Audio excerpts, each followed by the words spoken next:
present a new you to the world. Make sure you hit the like button and you subscribe to our channel. Do you know how many subscribers we have on YouTube now? Steven Crowder, by the way. This is why he's on Rumble, not on YouTube. We've always wanted to reach as many people as possible. But YouTube has gotten so bad that you can't even tell the truth. Hey, what are you doing? Hey, where's my YouTube? That's what we watch here. Hey! Hush, I'm trying to watch this.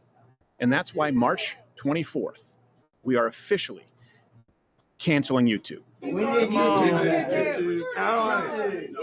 And then you have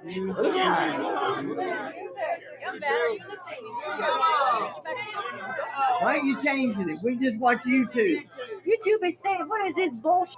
That's all we want to do is watch YouTube because it's safe for I us. only want my YouTube. Turn it back now. It's the second. Now. We all want YouTube. Okay, I didn't come all the way from England to watch Dumble. I'm going to have to go to the bathroom in a minute. no more live streaming there at all. It's done. Gone. And it's not just me. Tim Pool, Russell Brand, Evita in the Morning, The Quartering, we are launching something called The Lineup, live every day on Rumble. And all of us, March 24th. Get YouTube back on there. That's what we want. March 24th is D-Day. The Lineup is coming. So hold on to your butts because people will be remembering this for years to come. YouTube is good for people like us. Turn it back to YouTube right now. Shh. This is what we're watching now. This moment that everyone realized YouTube is dead.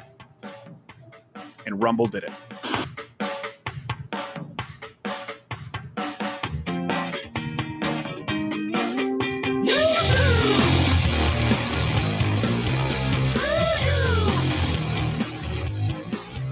YouTube is dead. Convicted felon president.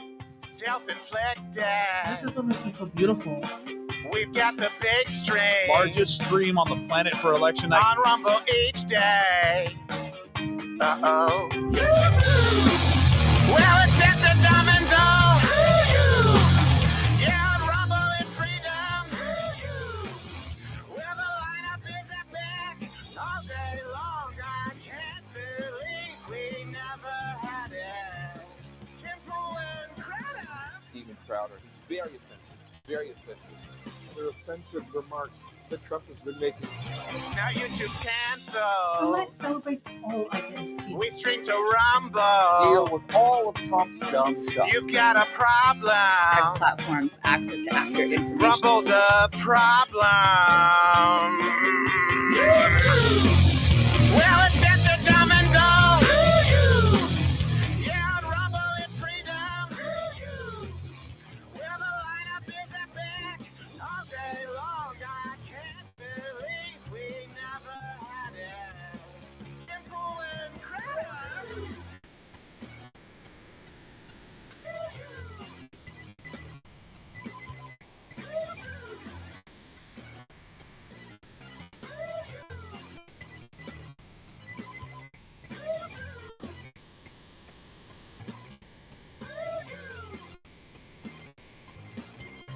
Oh, shoot. Oh, no. All right. Okay. All right. Well, I gave all my energy to that intro and there was no sound. That sucks. Well, welcome to the live show where all kinds of mistakes are made. All kinds of mistakes are made. Sorry about that, guys. But now I hope you can hear me. Oh, you know what? I had a good weekend. I relaxed, I chilled out, and I obviously did not come back ready for the show. And maybe it's because I'm having my first beer on a show in a while. That, I didn't hit it. I didn't turn my mic on. Oh, well. No, well. Anyways, tonight, welcome everybody. We're going to cover all these YouTube creators leaving and what that means coming up for YouTube. It's a censorship finally regime is being challenged. I love it. I'm on YouTube right now, obviously. And you know what? Screw you guys for censorship. It sucks. And we're going to talk about why Steven Crowder, the Quartering, Tim Pool, and others are leaving YouTube. We're also going to talk about what's going on the latest in the politics world, crazy stuff. I already said hey to a lot of you, even though you couldn't hear it. So you'll have to trust me on that because I'm not going to redouble it. But I will say, hey, the first three get it. Roger, Kasink, and Vince Feliz.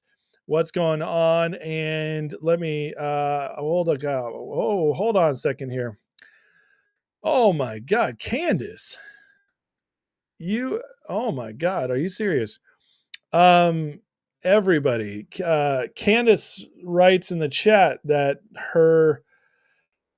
they lost their 35-year-old son on Friday to leukemia that he didn't know he had. He leaves behind a 14-year-old and an 8-year-old. Oh my God, Candice, I am so sorry. I can't even imagine. Wow. All that other stuff. Candice says, went on Tuesday, it died Friday. Can't believe. Oh my, I'm so sorry, Candice. There's no words for that. Obviously, everything else in the show is going to come second to that, Candice. I'm so sorry. Guys, let's just take a moment and pray for Candice's family because Candice, oh my God, I'm so sorry. Candice, all I can offer you is my condolences and my prayers and thoughts. So, but I will take a moment here and we will pause the show and say a prayer for your family because I can't even imagine. I'm so sorry. So, Father God, we pray for Candice and her family, and especially for those kids left behind by their dad, by the shocking news. And 35 is much too young. And so, God, I just pray that everything lost to them, God, that some way, somehow, it's just they're just comforted in this time. And going forward, that God, whatever good can be brought out of it will be brought out of it. So, Candice, I'm so sorry for you. I'm so sorry. God bless you. And yeah, so sorry, Candice.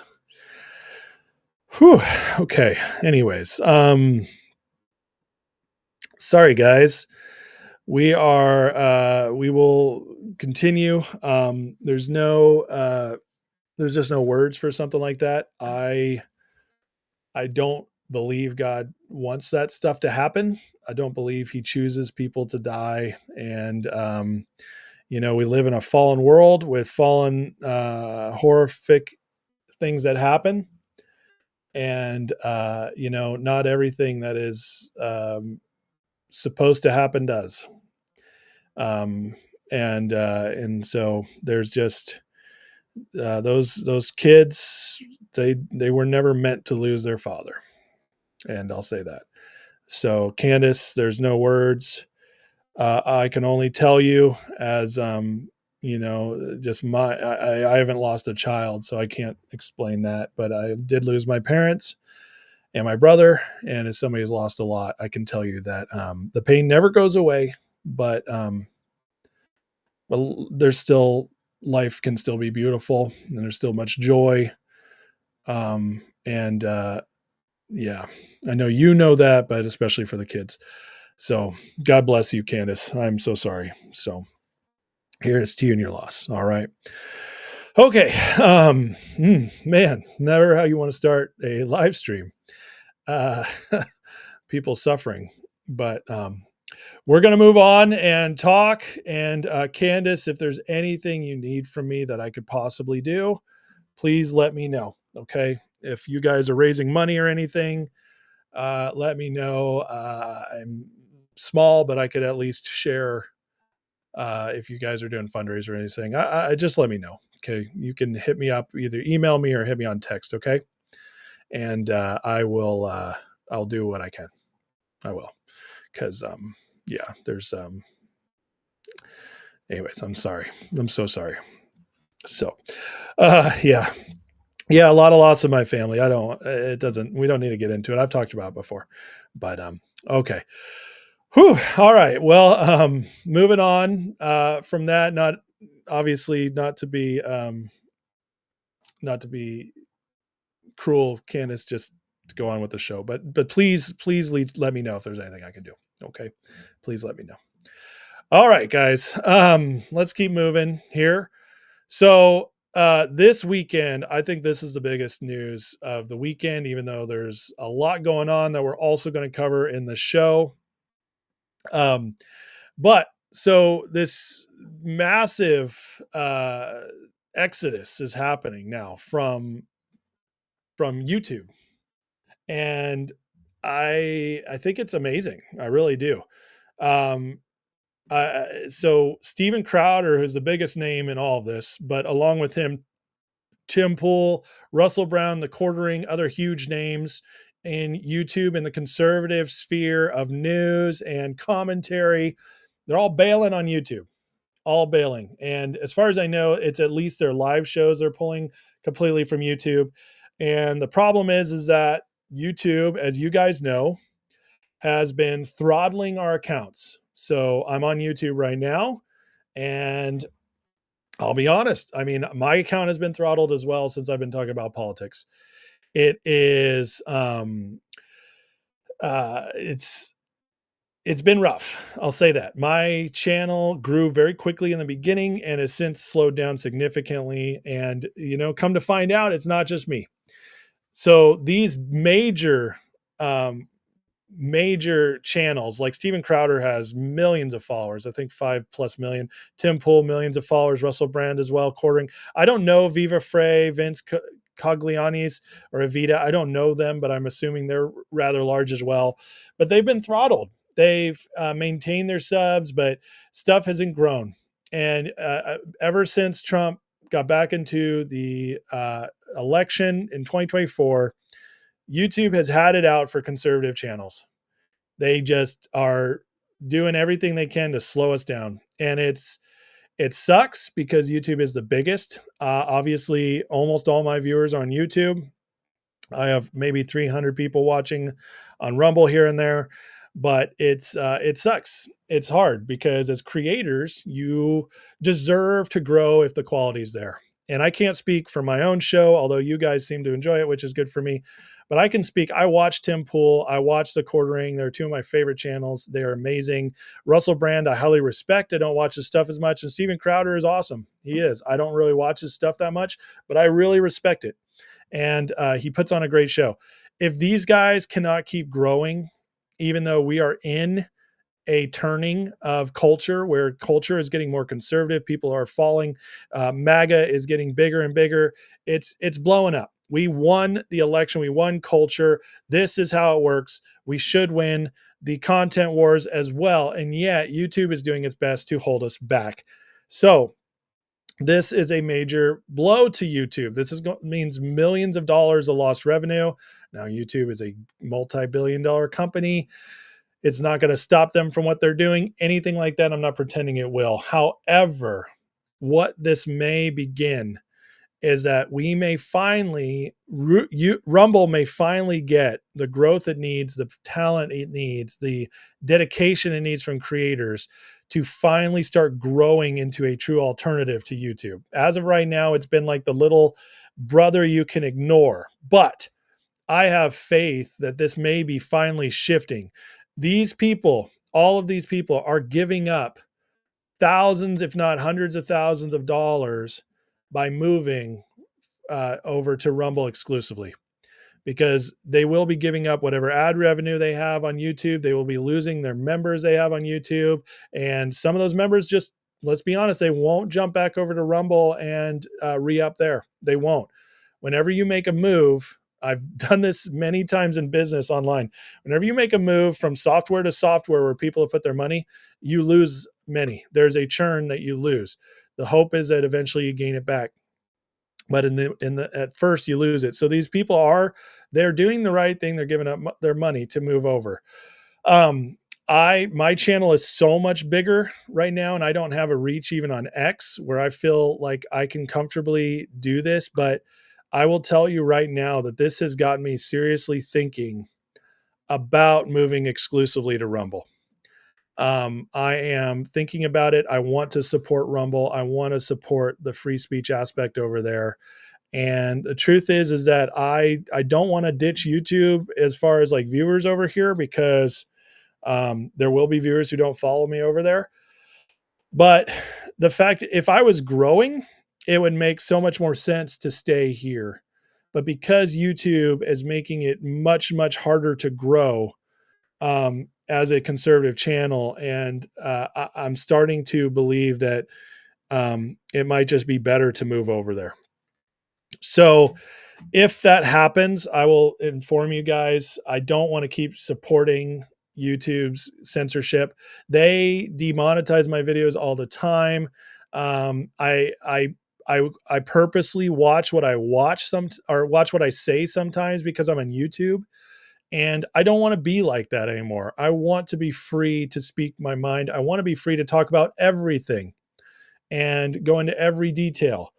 I cannot do that on YouTube. YouTube doesn't allow me to play clips the way I want half the time.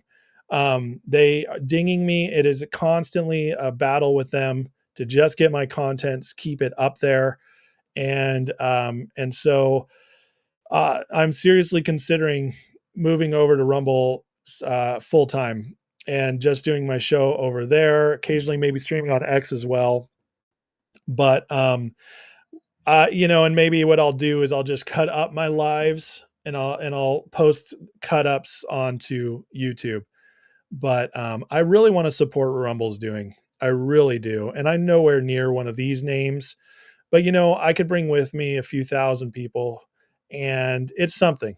And then from there, I might be able to grow. Who knows what else? I haven't put the effort into Rumble that I've put into YouTube.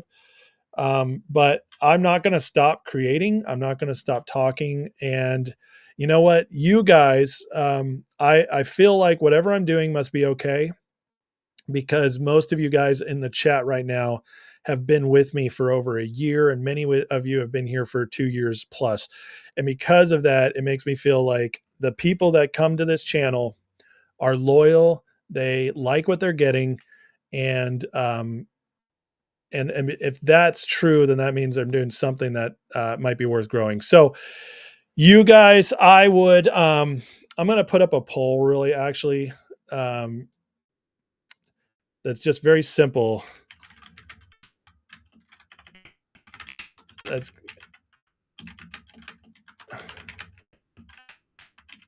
just asking who would follow this channel to Rumble exclusively if I moved over. And I know some things aren't as easy on Rumble. You're not going to have as good of an app.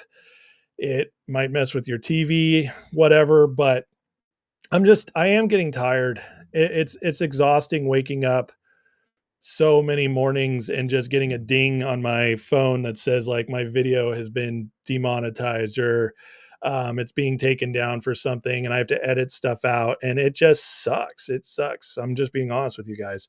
YouTube hates conservatives. It just does. And Google is a far left-wing company. They run it, and and I don't even care saying all this stuff. I'll probably wake up to this one being demonetized, to be honest. So if I moved over, what I would do is I would live stream exclusively over there, and then I would cut up some stuff and put it over here. Okay. But just telling you guys that, because it would change a lot. It would change the membership structure, everything. And so I have a lot to consider in order to make it happen. But the Rumble, you could watch Rumble app, or you could do Rumble you could go to the Rumble site. Either way. Okay. But it's just something I need to seriously consider, because listen, I don't want to support censorship regimes anymore. We are winning the culture war, and YouTube is a relic of how things were before this last election. It still believes that conservatives should be censored or held back. They're still trying to win that way. And it's BS. It's really BS. And I just don't want to be a part of it anymore. I've stayed on YouTube this long because it is and remains, and probably will remain for a decade or longer. It's still the biggest.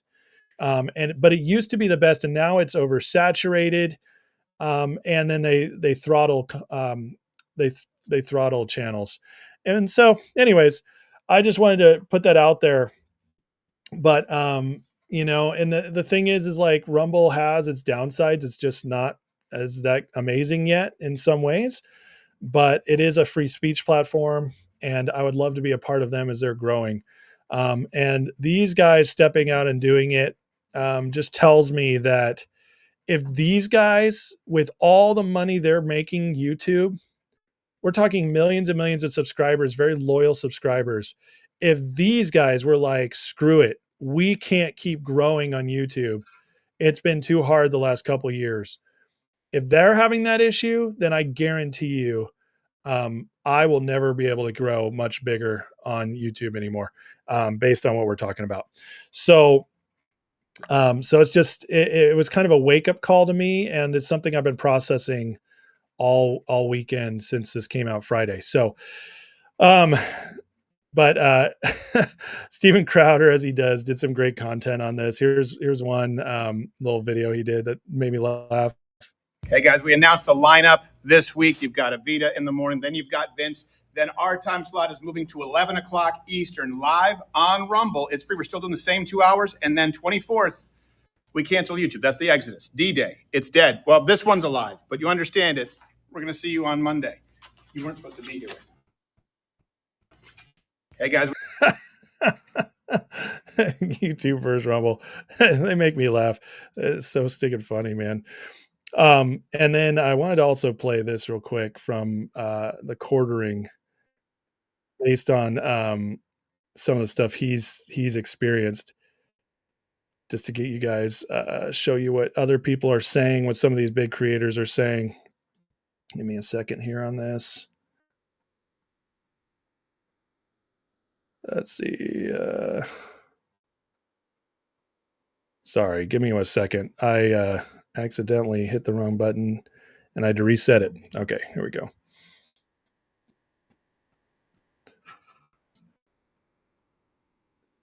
Oh, where are you? What the hey? There we are. Chris Pavlovsky. Unlike the broadcast day on television network, Rumble adheres to the principles of free speech and these shows of people that actually want to watch. And when I'm on Rumble, I can be 100% uncensored. Up until now, I've straddled it.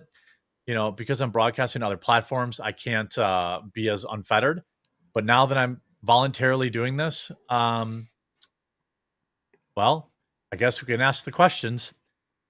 YouTube is dead. You hear what he's saying? He's saying he's like, he hates having to hold back his speech. And I totally feel that. How many times have we been talking about something? I've told you guys, I can't say that on YouTube right now. Or we can't get into that. It's annoying. It's annoying. And I want to be free because we deserve that, right? We won. We won. And if YouTube doesn't want to acknowledge that, if YouTube doesn't want to grow up, if YouTube doesn't want to remove their absurd, super strict censorship, then YouTube needs to just die. We need to let it go. We do. We need to move on.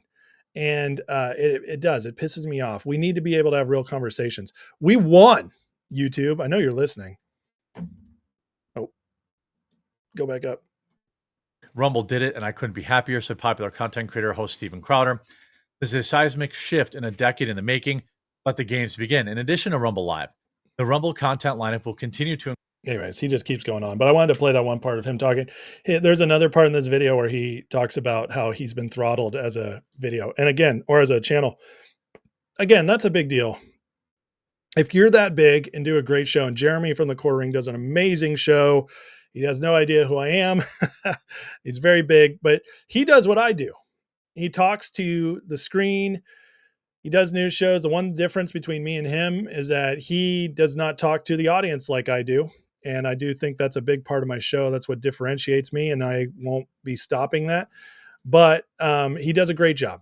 He does a great job, and he's proof that you can grow just as an organic, regular person into something without money behind you. So these are all creators I respect. I know the last video I did, we talked about some of the kind of shill conservative influencers, some of them not being what you think they are. Jeremy, Tim Pool, Steven Crowder, they're all who you think they are. They are. Steven Crowder obviously had some issues with his wife, but that's private stuff. I'm not going to get into that. I don't support it, but as far as true believer, whether he's owned or not, no, there's none of that with Crowder. You don't have to worry about with that with Crowder. And then another part of an era ending, and there's another reason I think there's this conservative space opening up that's really going to blow up coming soon, and it's Bongino's leaving, which means he's going to leave a vacuum for growth. And Bongino wrote on Friday, "Today's my last show. It's been an honor of a lifetime and a privilege of being on your radios, phones, in your homes for a few hours each day. It's not easy to keep it together as I type this. Tune into my last podcast and Rumble on 11."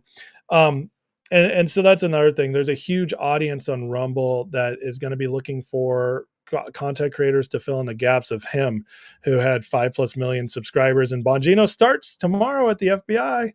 So really exciting stuff. And also one more thing on the media, what's going on with Trump and the media and the conservative sphere.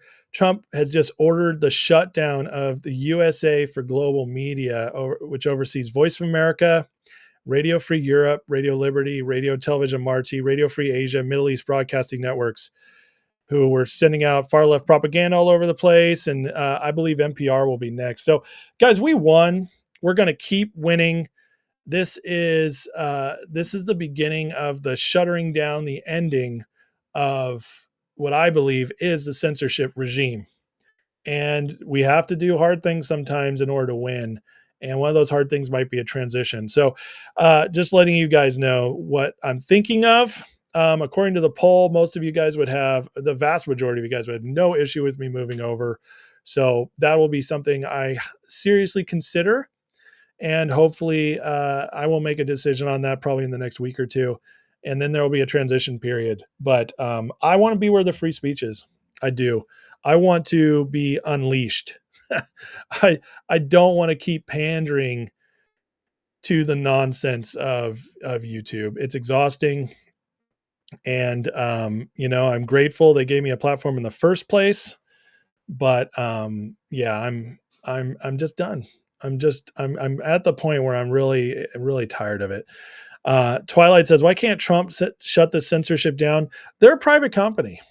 I mean, they have they have their bylaws, and there's things you sign up for when you post to YouTube, and they have their regulations, and those regulations leave them a lot of room for what they decide. But they're a private company, and private companies are allowed to censor to some extent. It just is the way it is. And as long as they're not caught doing it with the government, you can't really stop them. So, all right, let me catch up with you guys a little bit here before we go on to the next part.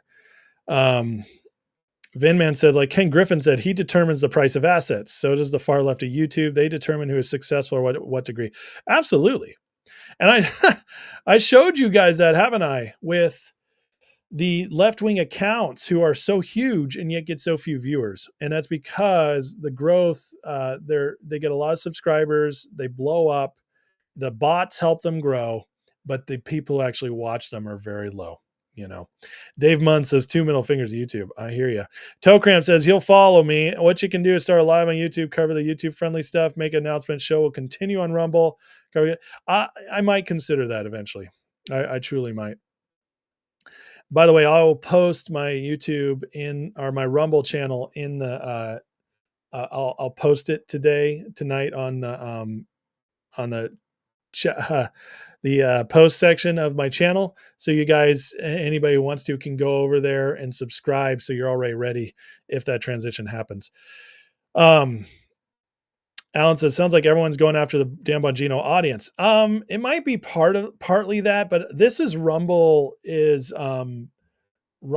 making a big push here. They're trying to grow. And so they're talking to these creators and also just kind of, I know, behind the scenes. Now, they're not giving these people contracts, but they are talking to them and saying, like, we are really growing our platform. We are building. And So there's a lot of talks going on right there to give these creators confidence that they can grow over there. Thank you, Brett. I appreciate that. Right of Rumble says, so now what? I love it. Stella says probably join membership easy on Rumble. That is probably true. There's no Google, Apple fight over on Rumble. But Rumble could get deplatformed by like Apple or something eventually. You'd follow me the Iranian Sesame Street channel? Love it. YouTube turning into MySpace? Not yet, but maybe someday. Thank you, Brett. He says hit like and subscribe. So I appreciate that, guys. Tokram says we have a duty as Americans to help YouTube die. I mean, if they keep it up, I agree with you. It's terrible. It's terrible. Think about it this way. One of the biggest areas of censorship on YouTube right now is the talking about the jab. Like get that immunity, right? You can't talk about it. You can't do anything against big pharma. And that is one of the biggest things that YouTube fights against. And meanwhile, our government is being run by people who are skeptical of big pharma and skeptical of these things. And yet, even though our government is in charge by people who feel that way, I cannot speak about it on Rumble. That's how, on YouTube, that's how insane it is over here. So maybe Elon will buy Rumble. No, that would be pretty cool.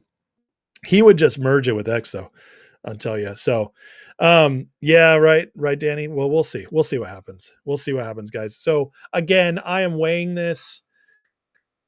The one thing I have about staying here is just if everybody else leaves, who will stay kind of thing. And so that's the kind of thing I'm weighing. So I'm going to pray about it. I'm going to meditate on it and we'll see what happens. Okay. Let's get into the rest of the news. Covered that, which I thought was the biggest news the last few days, because this is going to be a big deal going forward, not just for my channel, but for conservative media in general, and also the culture shift that's happening right now. All right, let's keep going though. Big news this week. Trump announces he invokes the Alien Enemies Act to facilitate deportation of the members of the Tren de Aragua gang. This is a big deal. This act is from like the late 1700s, early 1800s. It is one of the oldest acts in our country. It has not been used in a very long time. And Trump has basically said, screw you to all the judges who've been trying to stop the deportations. He's invoked this act so he can have more unilateral power to deport, especially violent criminals.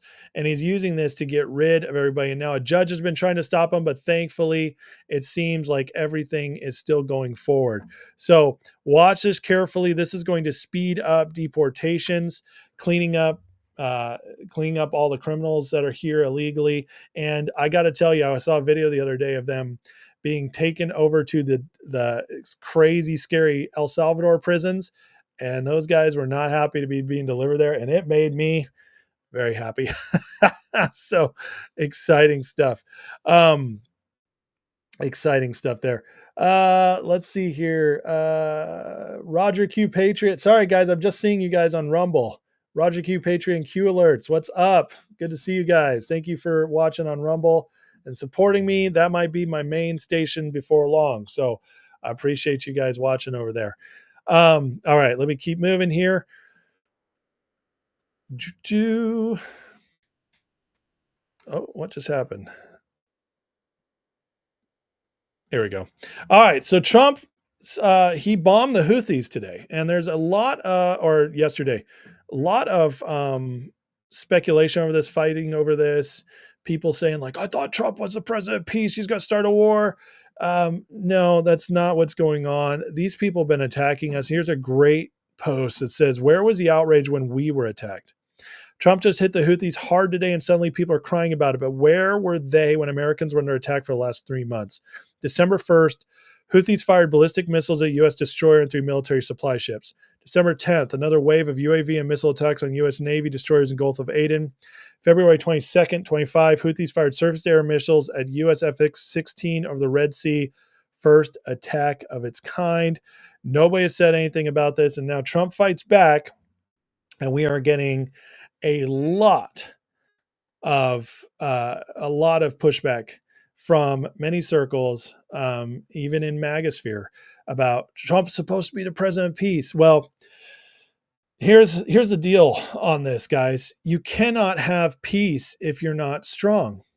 And this is not the same as going to war. This is punching somebody in the face who was attacking your people. And self-defense is, you cannot have peace without it.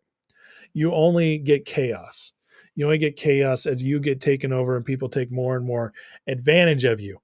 And I actually had a great conversation with somebody about this the other night, and they were like, as a Christian, how can you support this? And this is where a lot of people believe that the Christian belief should be, well, you turn the other cheek, you let them slap you on both cheeks and you just don't fight back. And that is so, like, as somebody who's been a leader in the church, a theologian, a pastor for for a decade, and been studying for 30 years almost the Bible, I can tell you guys that that's a huge misconception of Christianity.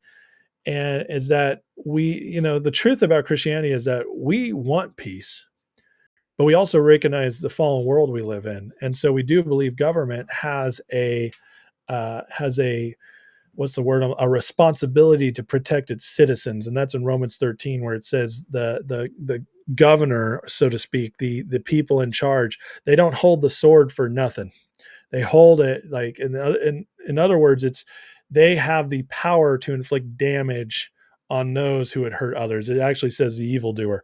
And so it's actually very much, this is something I'm very in favor of. I don't think Trump's going to get us embroiled in the Middle East. I don't think there's going to be a long-term war, but I want a president who, when we are attacked, sends fast, decisive justice back to say, back off.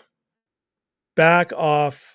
We're not doing this. That is what it's there for. That's why we have a military. That, and also to completely protect ourselves from invasion, so on and so forth. But the point is that there's nothing, there's nothing not MAGA about this. There's nothing unchristian about this, anything. The idea, like, one of the things that drives me so nuts is that we have so many people who read like 5 verses of the Bible ever. They're not even Christians or whatever, or they don't understand MAGA, and they try to just throw their stuff, what the 5 things they cherry picked, into our movement, into my faith, and just say, don't you believe this? And it's like, it's the dumbest thing ever. Do not lecture the people who are experts, who know so much more than you do. It's just not worth it. I'm talking to the leftists. I'm talking to the people who do this my whole life. It's annoying. It's stupid. And I'm not talking about the person I had this conversation with last night either, but I'm just saying in general, this happens all the time, where there's just a misunderstanding, or they'll try to twist something. And folks, we have to be, it's not exciting. It's not very exciting for people to die or people to be attacked, but it is a relief to know that we are under a presidency now that will protect us. And the Houthis are no good. I don't want to get embroiled in some long-term thing there, but sending out our strength, this is a good thing. And this is very, Trump, if nothing, is showing he's up to protect us. The Alien Enemies Act is doing this, deporting all of it. And so we want this. And I also, at the same time, it is possible to be a man of peace who will pull you out of war, while at the same time smacking the people who will mess with us. And I tell you, the people tend to agree with this, because as of this weekend, so much for the media narrative of Trump losing his popularity because the stock market had a rough week. No, the latest polls are in, and Trump has hit his highest approval ever. Right now, more Americans say U.S. is on right track than in the last 20 years. And here is NBC, who doesn't really like sharing this news, but they're going to share it anyways because they can't avoid it. First of all, the mood of the country. This really jumped out. We asked folks, is it on the right direction or the wrong direction? That 44%, you say right direction, that's up since November. And if that doesn't seem like a lot, the last time it cracked 40%, you got to go back to 2012. The last time it actually hit 44 or higher, January of 2004. So a lot of this. Now that's a stunning, that's a stunning a statement right there. We haven't hit in their poll 44%. That's not even half the country. Okay, it's almost half. It's not even half. We haven't hit half the country saying that we are on the right track as a country.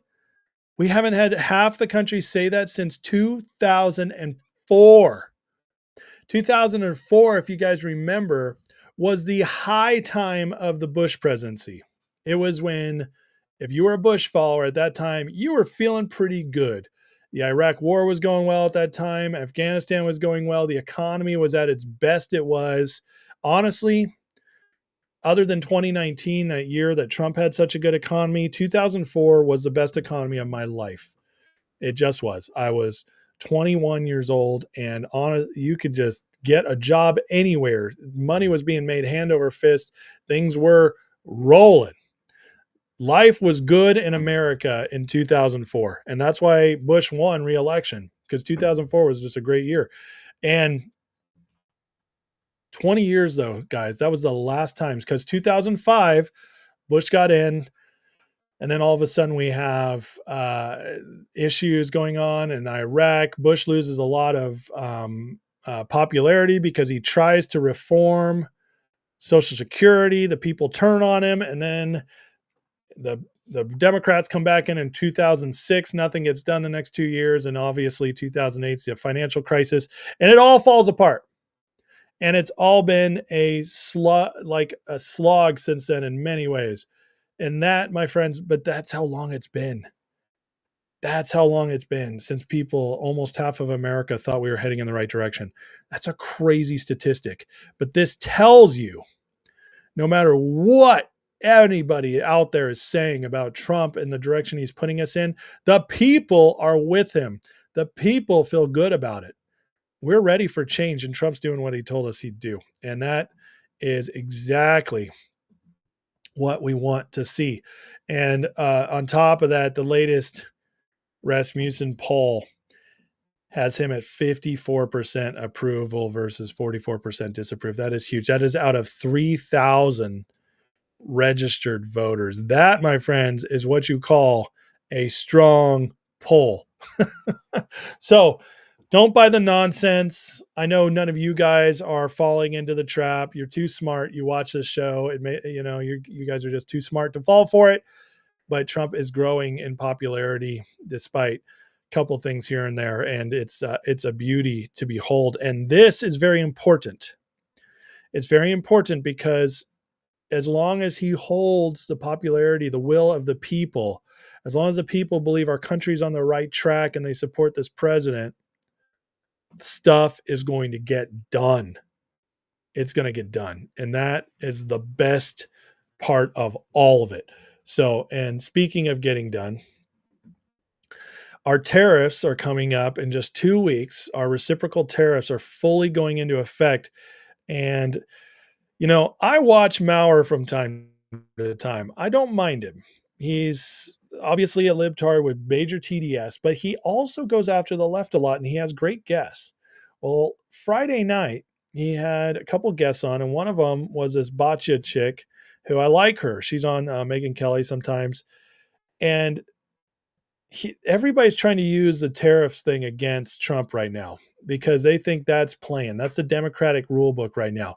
Oh, the people don't like the tariffs because the stock market's going down. Every time Trump says he's crashing the economy because of tariffs, they're trying to use that against him.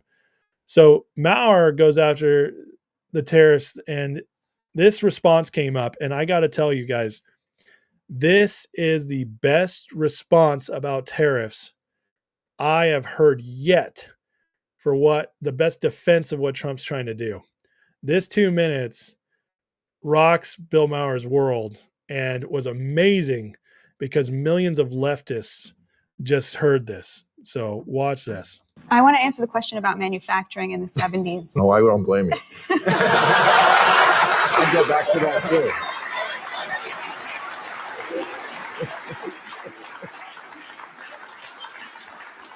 So the reason people want to go back to the 70s is in the 70s, the largest share of our GDP was in the middle class. And that was not separate from the fact that 25% of our economy was in manufacturing. Right, the largest share of our GDP was in the middle class, the meaning biggest chunk, the middle class, most people of who were what was middle produced income. came from the middle, and now it Yes. comes from what? The rich. Now, the top 20% controls over 50% of the GDP.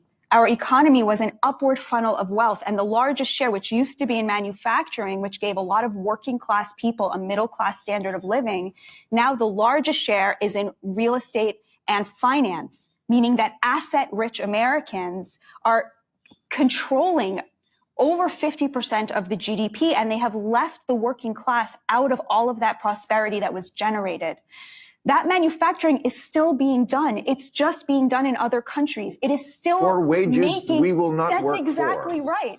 You're right, Bill. That's what the tariffs are for. Mm. They are to make American workers more competitive in the global market. Why are we Right. accepting that there No, should be a that's- race to the bottom? You know, China, what is its competitive advantage over us? It's that it pays slave wages. Why should we accept that? They're still manufacturing our PPE, our pharmaceuticals, our cars. They're making all that stuff. Trump says there are 5 industries that we cannot have any kind of national security without having a stake in them. Pharmaceuticals, lumber, steel, aluminum, and I forget what the 5th one was. But these are really important that we have a stake in. Wow. That is impressive. She just rocked it. And she's 1000% right. You see, even Bill didn't have one of his clever retorts to her. He just said, well, that's an answer. He had to admit, like, dang, you just laid it out there.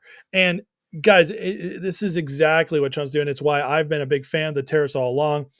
Everybody who hates tariffs, you have 2 people who hate tariffs, 2 kinds of people. Okay. Actually, 3 kinds of people who hate tariffs. Number 1, the leftists, because they just hate anything Trump's going to do. That's the easy one. Okay.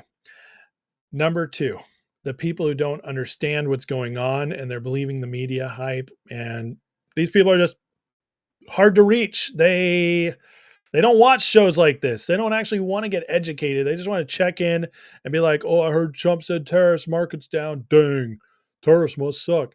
That's them people. Whatever. There's only so much we can do with them. And the third person is the rich people who are terrified that their system is about to go bye-bye.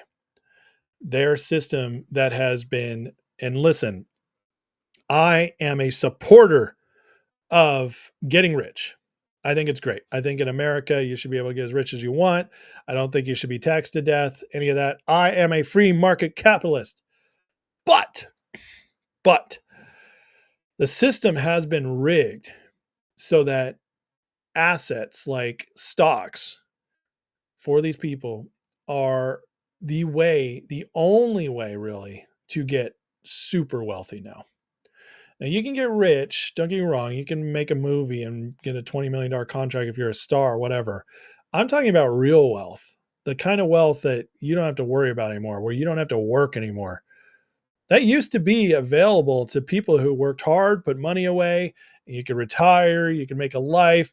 You could work a regular job, 40 hours a week, and buy a home. Obviously some jobs were better than others. Don't get me wrong. There was crappy low income jobs, but those were usually a stepping stone to get to a good job. There was upward momentum, but then you could get into a good job and you made a living. By the time you say you were 25 to 30 years old, you were in a job where you could make a living, and you didn't even have to be union. You could just make a living. You could afford a home. You could have a vacation every year. You had a decent life, and you didn't have to work 70, 80 hours to do it. You just didn't. I know this. You can see it. The baby boomers, had this all lined up for them. It was like hard for them not to make money.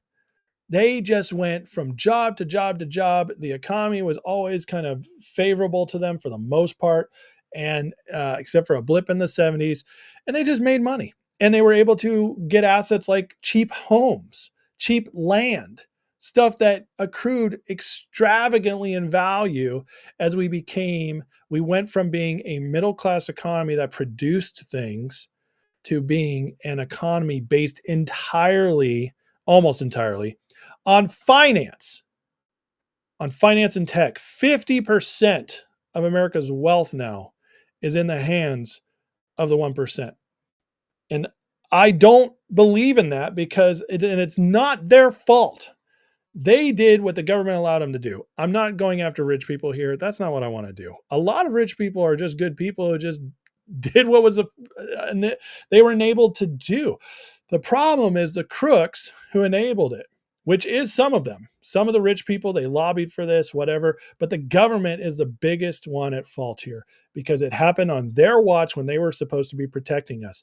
They enabled it because they were taking bribes. They were whatever. I mean, we've gone over this 100 times in this channel. There's a million ways they do it. But the point is that our economy now is not designed for you and me. Some of us can break out of it. But listen, I'm a marketing director at a decent company. Okay. I make an okay living. And if I was doing what I do now, 30, 40 years ago, I would be upper middle class. I would be doing great. I would have a home that I owned and was paying off. I would probably have some land. I would have some more freedom in my life. I'd be moving ahead. In today's economy, I am living paycheck to paycheck, like many of you guys are.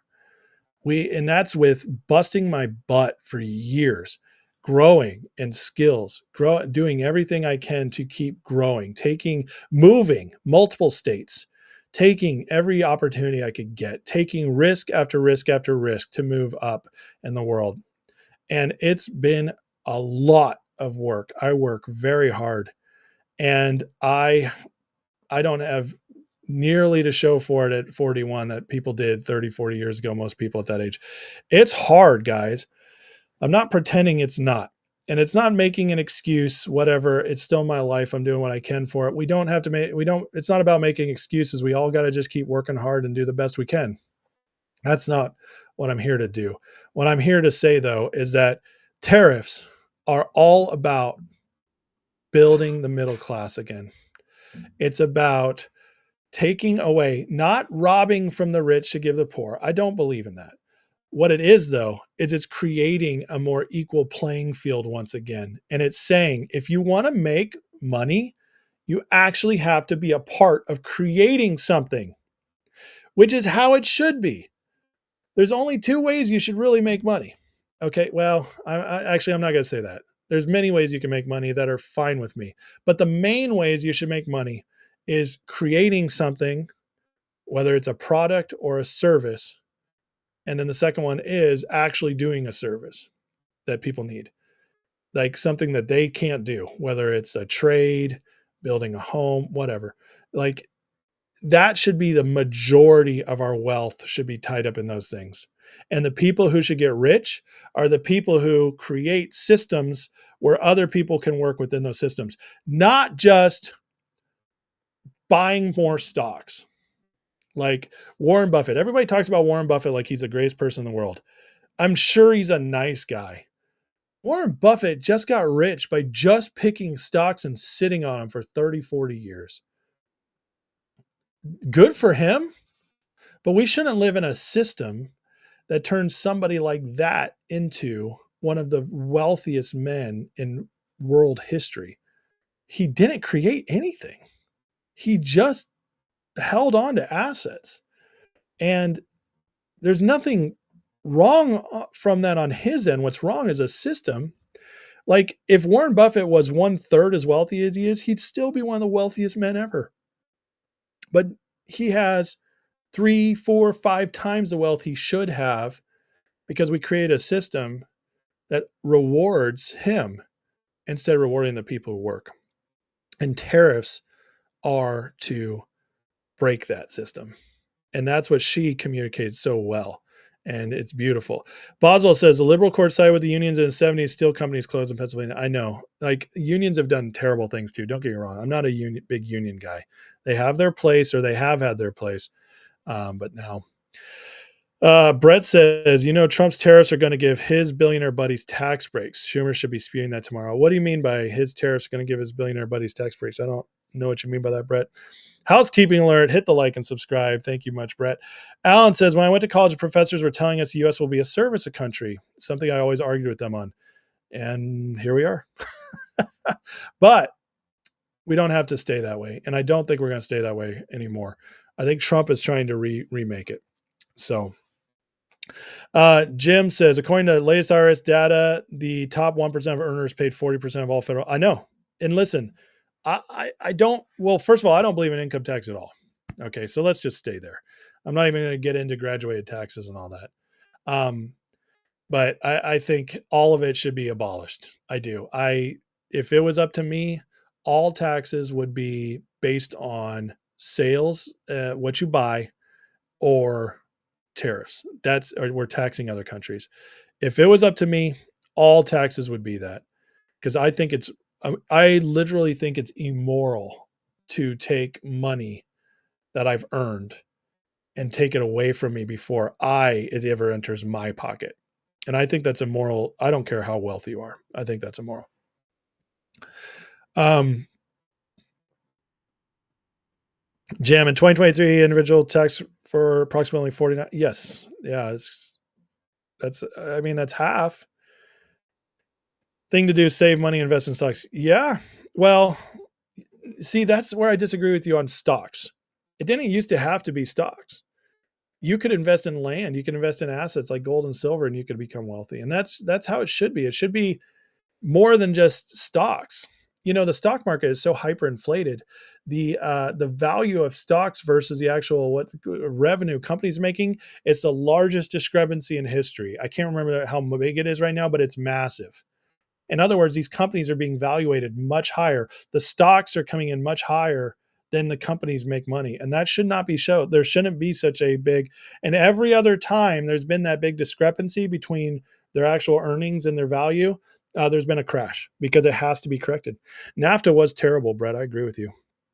The free trade just, it destroyed our economy.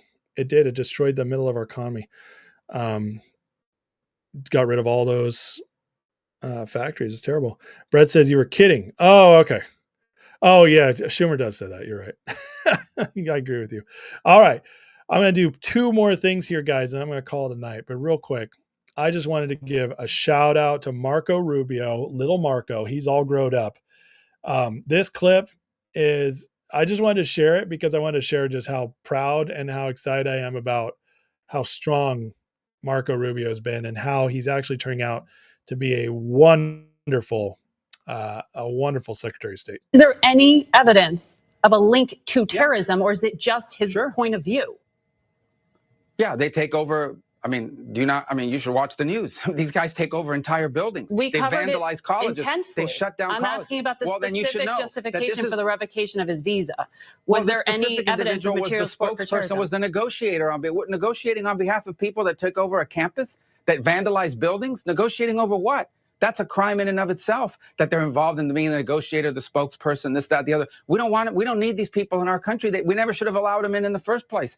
If he had told us, I'm going over there and I'm going over there to become the spokesperson and one of the leaders of a movement that's going to turn one of your allegedly elite colleges upside down, people can't even go to school, library buildings being vandalized, we never would have let him in. We never would have let him in to begin with. And now that he's doing it and he's here, he's going to leave, and so are others, and we're going to keep doing it. Is there any evidence Marco, of a link to terrorism, or is it? I love it. This dude he's not the same Marco. He's not the same Marco. And it's exciting. I mean, that was him kicking butt on Face the Nation today about the whole Mahmoud Khalil's thing.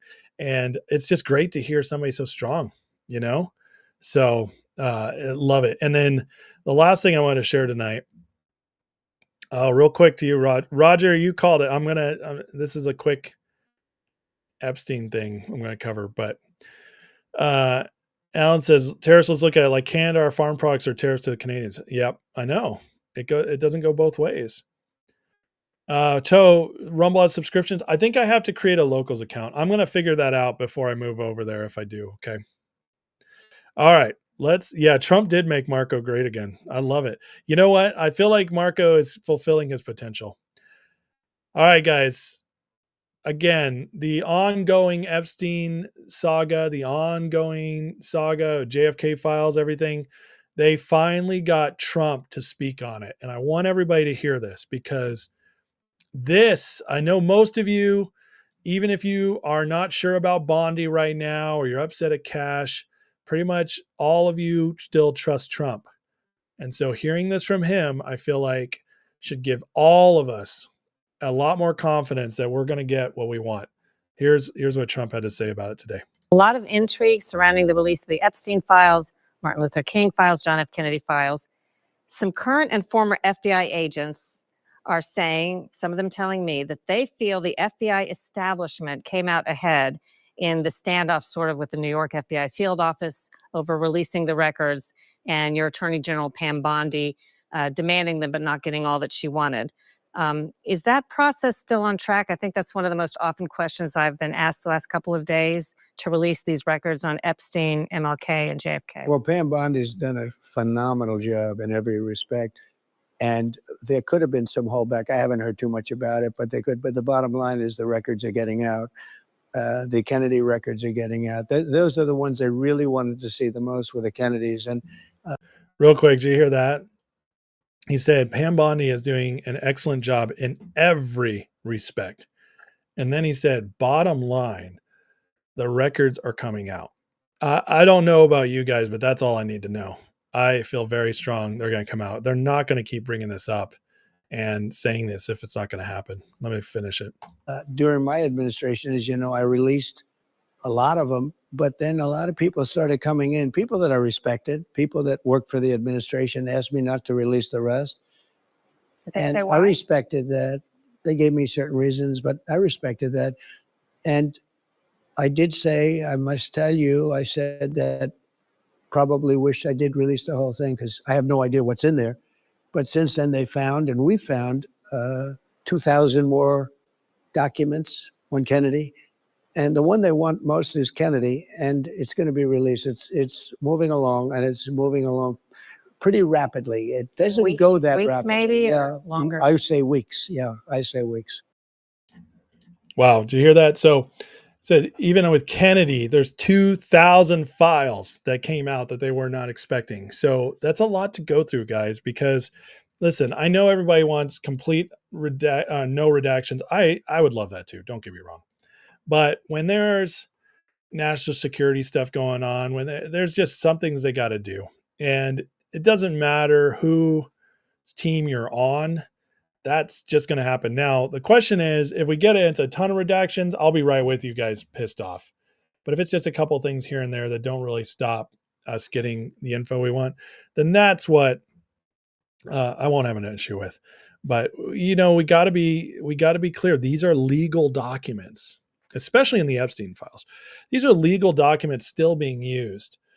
And so the idea that we're just going to get it all dumped on us right away when they still need it for prosecutions, stuff like that, it's just kind of a crazy thought. So I feel really good about what Trump's saying on that. I wonder if we'll know what happened to Jimmy Hoffa's Brett. I know. That would be awesome.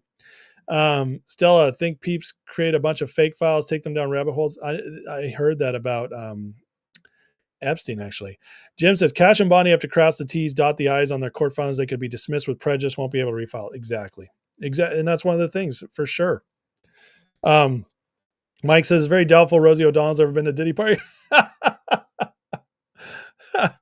Oh, well, she definitely didn't get action if she went. I'll say that. That wouldn't surprise me. I love it. You guys crack me up, man. All right, real quick before I go, I want to show you guys something. So this is kind of what my channel's been going through. and just to circle all the way back to the beginning and why I'm thinking like I'm very close to making a full move to Rumble, at least for the live streams. And it's this. So tonight I've been live streaming this whole show. And in the past, every live stream I did would get 10 to 20 new subscribers, you know, and if it was a good one, I'd get like 30 to 50 every live stream. And it was always fun to be like, oh, how many did I get tonight? You know, people would find me. You guys who've been here, do you guys remember in the chat, almost every stream, there'd be new people in the chat, right? Correct? You guys know it. Just say yes if you remember that. There'd always be new people dropping in the chat. So a lot of people who like the show. And that was great. And now we don't get that anymore. And tonight, on tonight's live stream, even though I did a subject that should be, interesting to at least a few thousand people, one new subscriber. That's tonight. That is how much YouTube has throttled my show. I feel like you guys can see it because the chat is pretty much the same all the time now, right? It's all the same people, which is great. At least YouTube lets you guys watch it. At least it hasn't cut my show off, but we don't see that anymore. It's the same people every time. And I love it. Like, I love you guys. You guys are my people. I'm super, I'll get more subscribers when I turn my mic on, says Mike. Dang it, Mike. You're funny, man. But anyways, like, you guys, like, I love this. I love you guys. I do. This community is amazing. And I'm not going to stop. I've done this, but I want you guys to understand this has been how it's been, how most of the time my channel has been now for about 4 or 5 months. And I kept thinking like it'd restart and I'd have a big stream every once in a while, like the election stream. And all of a sudden I get a flood in and it was like, oh, maybe it broke out. But then after what happened with those guys today, just seeing how all those other channels are leaving because they've been throttled, it just made me realize, okay, it's not just me. It's not just me. So, yeah, Brett says, oh my God, I was starting to wonder what was going on. I look at the numbers every morning after a previous night's live stream and they don't make sense. Yeah, I hear you. They don't make sense. So I'm just telling you guys, like, it's not my imagination. It's a shadow ban that has happened to all conservative channels, or almost all, I should say. I think there's a couple that break through because they're huge in pop culture, like Candice Owens. She's covering a lot of Hollywood stuff. So I think a couple break through, but those of us who mostly do politics, they've just decided we're not going to let you guys grow, or you're going to grow at a snail's pace. So anyways, I just want you guys to realize, if you hadn't realized it before, that, my channel, I grew less last year than I grew in my first year. And that doesn't make sense. That doesn't make sense. All my other metrics are good. People who watch this, people who like, the amount of people who watch versus my subscribers, everything that tells YouTube that this is a quality channel is a good metric, except that they don't show my channel to anybody. So just so you guys know what I'm dealing with. And, but anyways, if you are new, please subscribe. And if I do make the full move over to Rumble, I will let you guys know. It does seem more and more, the more, even as I talk about tonight, just makes sense. But we'll talk about that. I will let you guys know when it's, and then we'll do a transition. It won't just be in one night. So on that note, guys, please like, subscribe. Alan asks, is it the time I come on at? Alan, I would say it's possible if I didn't already see growth from it before. I've always done this time. That's never changed. And I grew fast at first. It slowed down significantly in the last few months, I'd say the last year, actually. No, it hasn't been a full year. The slowdown really started last July, August. That's when it really slowed down. So I don't think it's the time, Alan, because you got to remember, even though I'm coming on at 10:45 West or East Coast, that's 7:45 East Coast. That's prime, or West Coast. That's prime time. So I have from the East Coast over, I have a great time slots for in every other time zone, you know, whether it's California, Colorado, Texas, it's a great time zone for all those, for me to be on. It just is. So it's not the time. The time should not matter at all, because on top of that, Alan, people can watch me the next day. All right.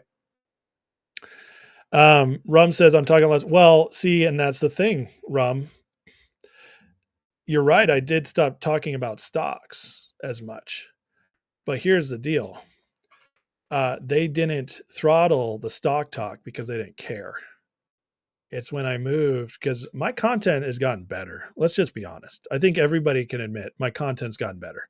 I used to just come on here. I'd have like three things I was guessing at or hoping for, or I had one piece of news from Ham, and I would talk for an hour about it and just talk about why I think things will happen. And I repeated myself over and over and over again. So, you know, I'm just telling you guys, like, that's what my channel used to be in the beginning. And I loved it. I loved talking to you guys, but I was mostly just giving my thoughts most of the time. I wasn't really breaking down real happenings. The channel's gotten better. Everything's gotten better. My setup, how I direct the channel, it's all gotten better. I don't think anybody can say that. And because of that, listen, I'm in marketing. I know how it works. Just based on that alone, should be growing. No, again, the guys leaving, that's proof that conservative channels are being throttled. So Danny says, I went full Trump mode over the summer. The turds couldn't handle the greatness. That's true. Nordman, I did a very heavy market video last week based on the market, and it didn't change anything. It's just a channel alone. Jim says, good to have my live. Well, here's the deal, Jim. The lives are not an issue. It's fine. I mean, eventually I'd like the lives to grow by themselves. It's the fact that the videos aren't growing as it goes. Remember, once I do a live, that video is on there nonstop. And if I do an evergreen video, like the video I did on Israel, stuff like that, they should keep growing, because a lot of people will watch in the mornings, first thing when they wake up. So it doesn't matter when I stream, really. It really doesn't. The video should have at least 1 to 3 days, even if it's a topical video on the day's event, should have 1 to 3 days of growth and watching, and then she'll die off.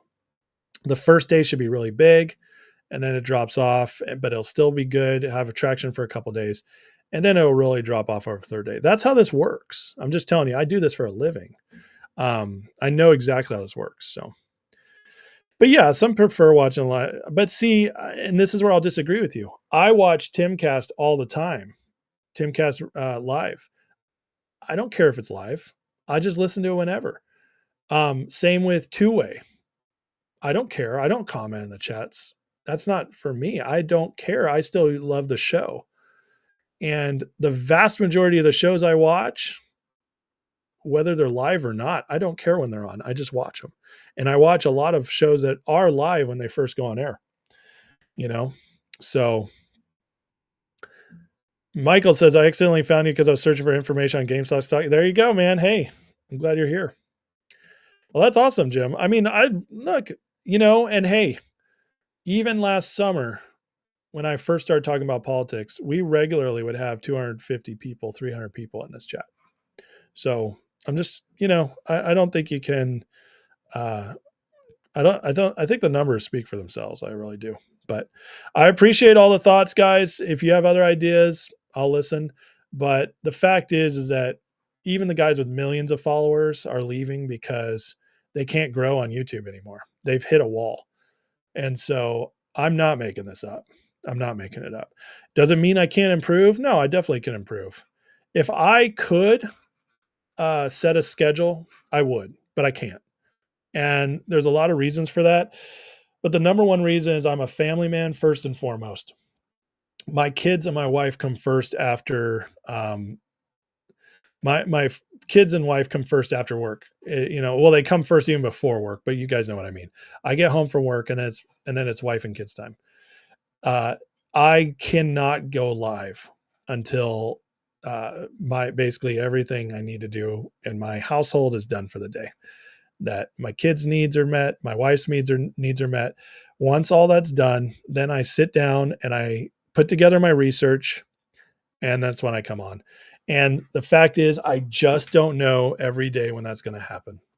And because of that, I can't set a schedule. Now, because if it becomes really big someday, and this becomes something I could do full time, or even at least cut down to part-time at my other job and do this most of the time, then I could set a schedule, but I'm not close to that right now. So thank you, Candice. I appreciate that. Jim says conservative lives are like the best. I agree with you. I love them. Nordman, take the Niners cap off once in a while. I can't help it. It's who I am. Nobody ever tells people to take off Yankees hats. Come on. Smith said start following you because stock talk, not political. Perhaps a change affected growth. Still enjoy watching things. Well, it definitely affected growth because YouTube doesn't like my channel anymore. But thank you, Smith, and I'm glad we caught you and you stayed. Butter says it's same here after work. It's me and wife time. Kids are grown and gone. Coming out at the perfect time for me. Well, that's awesome. See, yeah, and this is the only time I schedule lives anymore is when I have a guest, which I have not done this year. This year's been so crazy. I haven't even been able to get guests on. I want to do more guests. I wanted this show to be more guest heavy this year. So I got a lot of stuff to do, guys. But listen, I love you guys. I'm not going anywhere as far as this community. We're going to still do it. Whether I go to Rumble or not, we're just going to figure it out. And, you guys are the best. So I appreciate this community so much. Thank you guys, members especially. Thank you for the support. I couldn't do all this without you guys. But everybody who watches, I appreciate you guys as well. You guys are the best. Please subscribe. Please hit that like so we can maybe break through a little bit. And let's Candice, my God, our thoughts are with you so much. So just God bless you and your family, and especially those kiddos missing their dad. I just my heart is really broken for you guys, and so God bless you guys. And guys, whatever happens with this channel, I love you guys, and we are going to just get better. That's what's going to happen. This channel will only get better. If you guys been watching long enough, you already know that's true. I used to just walking through parks. So you guys know it's gotten better. It's only going to get better from here. And I'm excited about the future. So love you guys. Let's do a quick prayer and call it a night. So thank you, Jesus. Bless this night. Bless these people here. Bless our country, and especially our leadership right now as they navigate these crazy times. And God, give us wisdom going forward, even in decisions like what I should do with this channel.